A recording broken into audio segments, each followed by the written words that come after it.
I'll tell you what I'll do.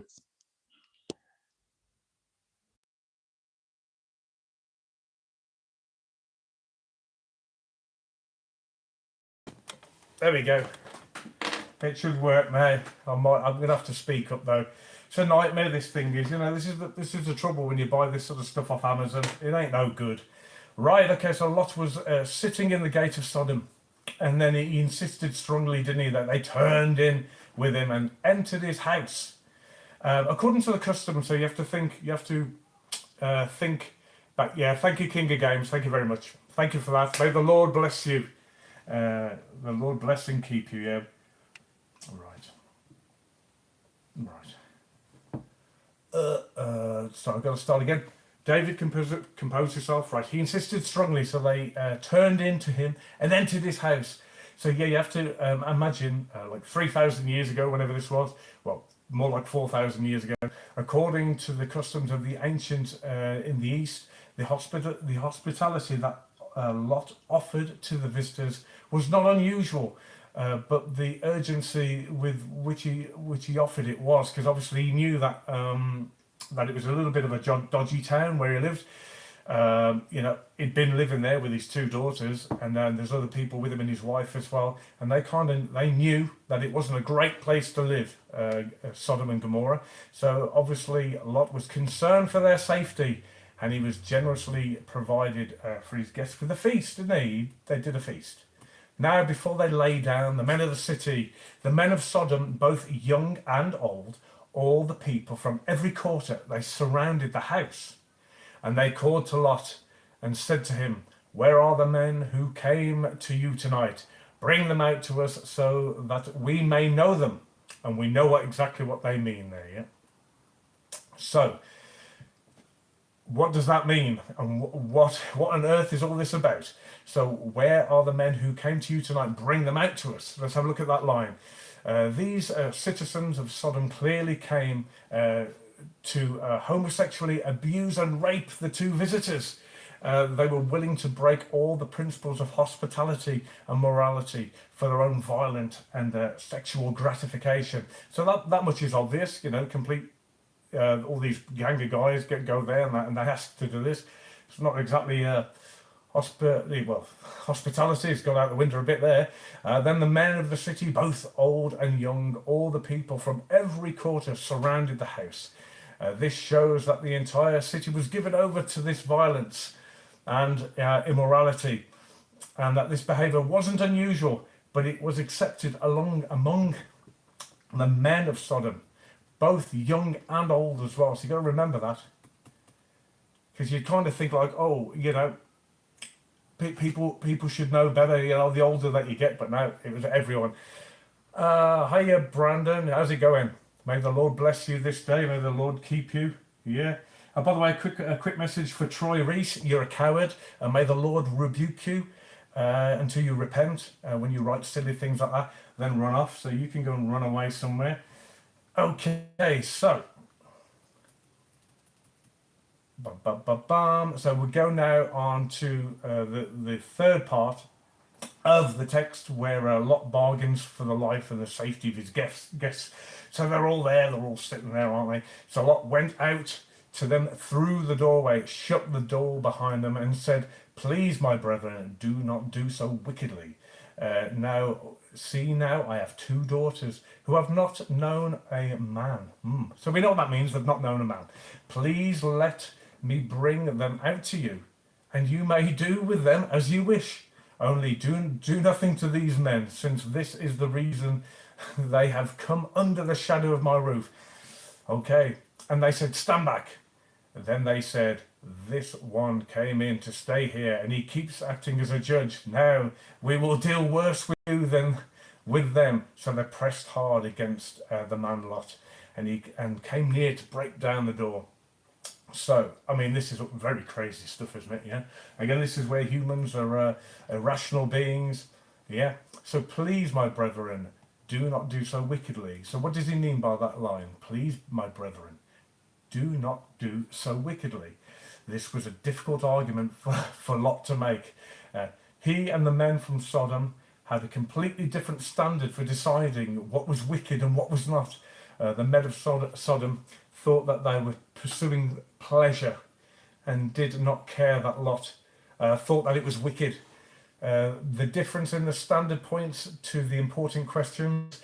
If the culture abandons the Bible's guide for sexual morality, what guide for sexual morality will follow? To simply do as one pleases is not enough. Yeah.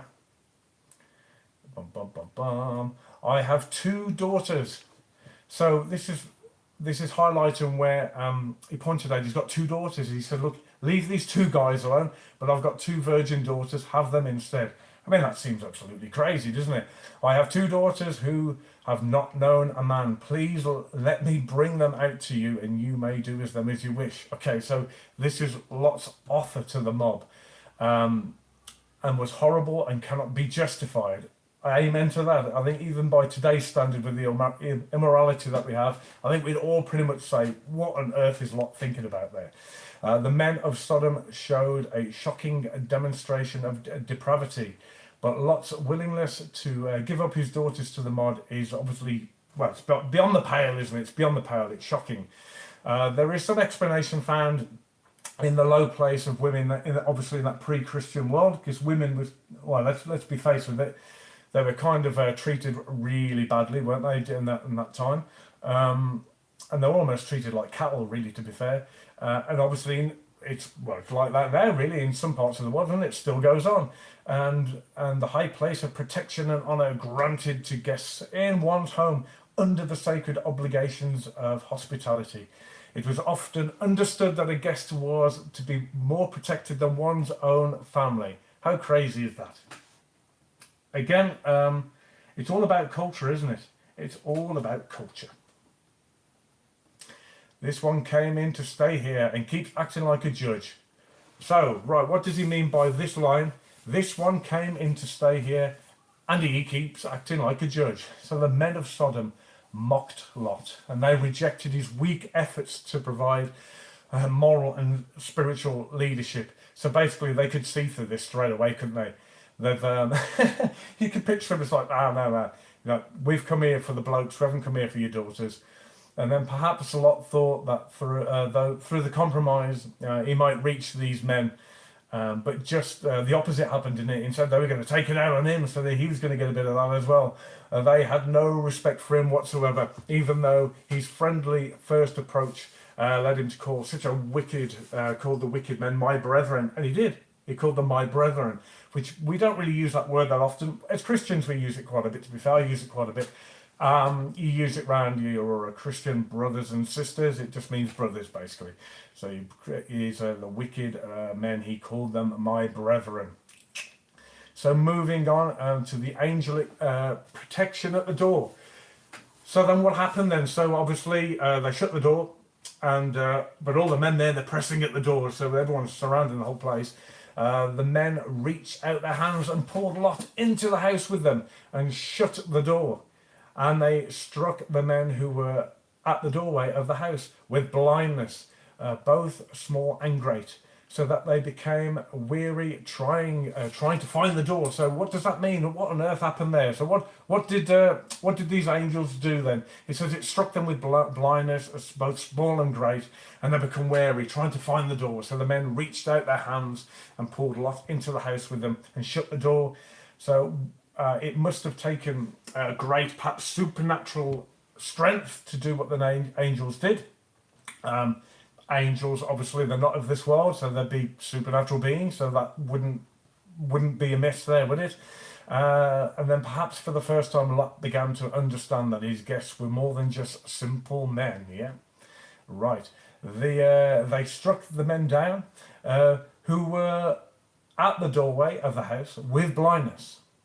Obviously, the work of striking the men blind was supernatural. Now, the mob had physical blindness that matched their moral blindness. Oh, I'd never even thought of that. Yes, of course. So they had physical blindness, and it matched their moral blindness. They couldn't see what they were doing wrong. Okay, King of Games, what have you said? Bum, bum, bum, bum. It's from my brother to make a deep search about Islam. It might be hard for you, or it might make you uncomfortable, but I did it and you will be surprised by it, because I did, and after a deep search.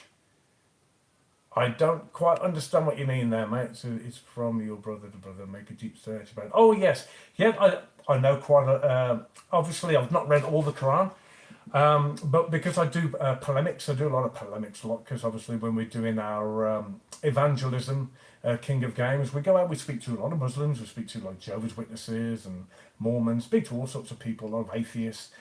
So you have to kind of come, how would I say, armed and dangerous. How about that? So yeah, it's so I do a lot. You know, I've searched a lot. Obviously, the contradictions with all the prophets, to obviously what's meant to be the final revelation in Islam. That's a big problem for me, a huge problem for me.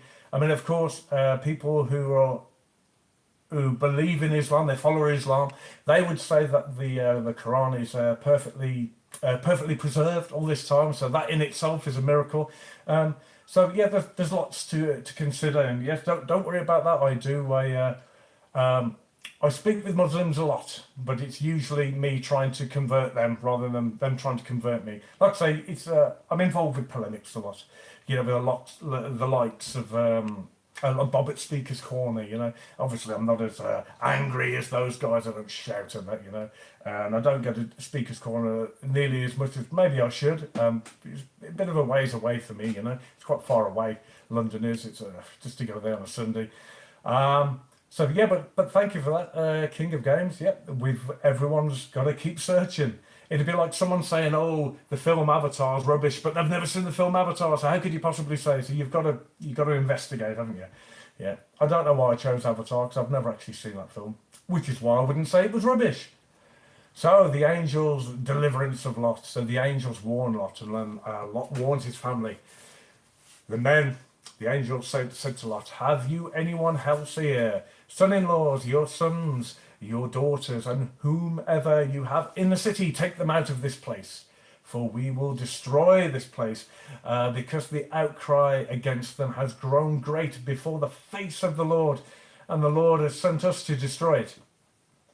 So Lot went out and spoke to his sons-in-law, who married his daughters, and said, get up out of this place, for the Lord will destroy this city. But to his sons-in-law, he seemed to be joking. So this is where it went wrong for them.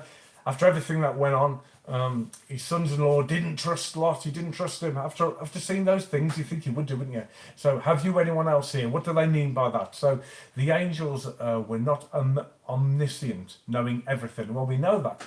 We know that angels aren't omniscient, because only God is omniscient, isn't he? Because he lives outside of three-dimensional space, energy, time, and matter. So he has to be, because he's not in our dimension. So knowing the number and location of the members of Lot's family was something that spiritual beings could easily observe, but at this point the angels did not know it, apart from Lot's answer. It's quite an interesting one. It'd be easy to for people to rebuke that, wouldn't it? So, if they're angels, surely they would have known if there's other people in the house. But angels aren't quite like that, are they? Yeah, they're not. They're slightly higher than, what does it say in the New Testament? They're slightly higher than humans. Right, so Spurgeon saw something instructive in the angel's question. Have you anyone else here? The question shows the concern we should have for salvation of not only ourselves, but of the whole house. So to his sons-in-law, Lot's daughters were unmarried and have not known a man. So these men were sons-in-law by the ancient practice of binding a betrothal, but not yet married. So that's a good point, isn't it? So the two daughters, they were betrothed in marriage. We don't really do that now, do we? But it's like actually you would say engaged, wouldn't you? So I guess that we would say engaged now, but betrothal basically meant marriage. It was as good as marriage. They just hadn't done the actual ceremony and hadn't consummated it yet. Yeah. So he seemed to be joking. This was a clear effect of Lot's life in compromise when he spoke with utmost seriousness to his sons-in-law about the judgment of God. They did not believe him. Not even they would be saved from the judgment to come. We will destroy this place. The Lord has sent us to destroy it. From the first time Lot heard the intended work of these supernatural guests to destroy Sodom and Gomorrah, Sodom was destined for judgment. But God wanted to spare Lot and his family. So the life of Lot shows us that it is possible to have a saved soul and a wasted life. So that's really good for us out there, which, well, we know in our heart that we've done really bad things. I think pretty much everyone can look back at their life and they've got real low points. I certainly have, and anyone who says that they haven't, I mean, really, they're just not telling the truth, are they? Yeah, or not being true to themselves. But isn't that a great thing to know that it is possible to be saved, even though you've had a wasted life? Yeah. So Lot would be rescued, but his life would accomplish nothing. If anyone's work is burned, he will suffer loss, but he himself will be saved, yet so as through fire, as it says in Corinthians. So the angels tried to hurry Lot up at this point, don't they? This is in verse 15 to 16. When the morning dawned, the next day, the angels urged Lot to hurry up, saying, "Arise, take your wife and your two daughters who are here, lest you be consumed in the punishment of the city." And while he lingered, the men took hold of his hand and his wife's hand and the hands of his two daughters, and the Lord, being merciful to him, they brought him out and set him outside the city. Hey James, how's it going?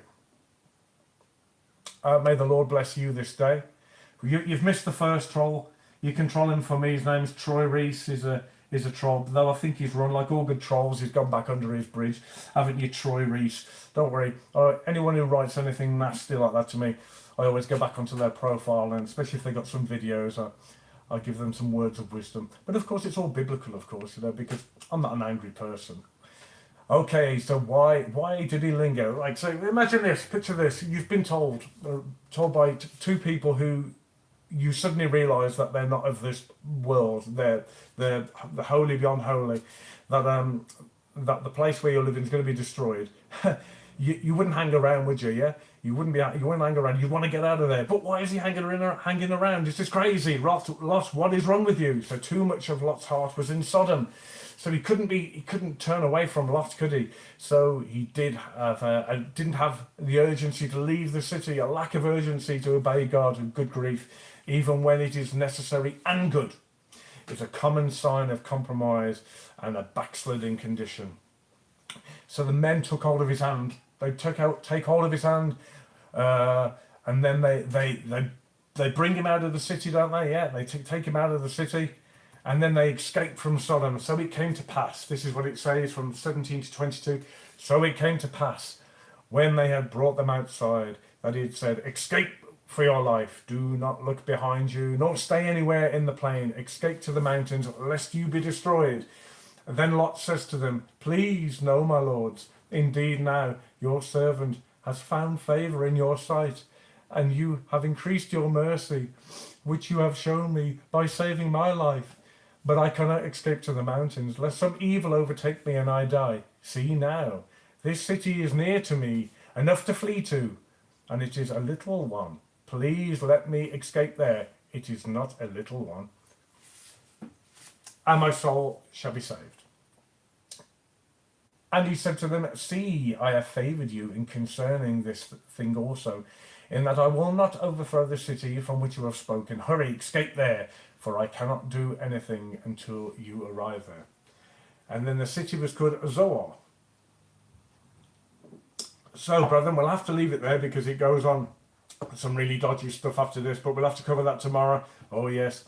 I say it's dodgy. I mean, maybe by in some people's standards, they probably seem perfectly fine. But there we have it. There we have it. Right. Anyway, brethren, I have got to go. May the Lord be with you this day. May he bless you.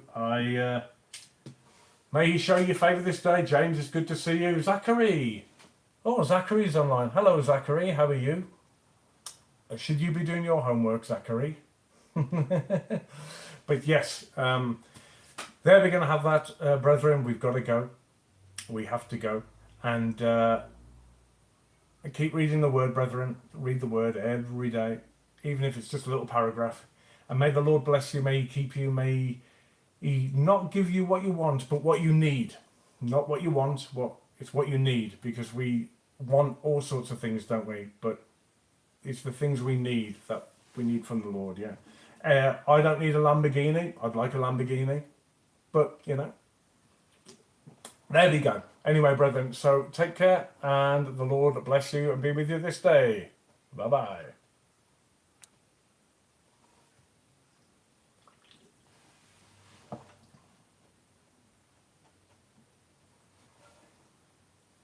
Turn it off, David.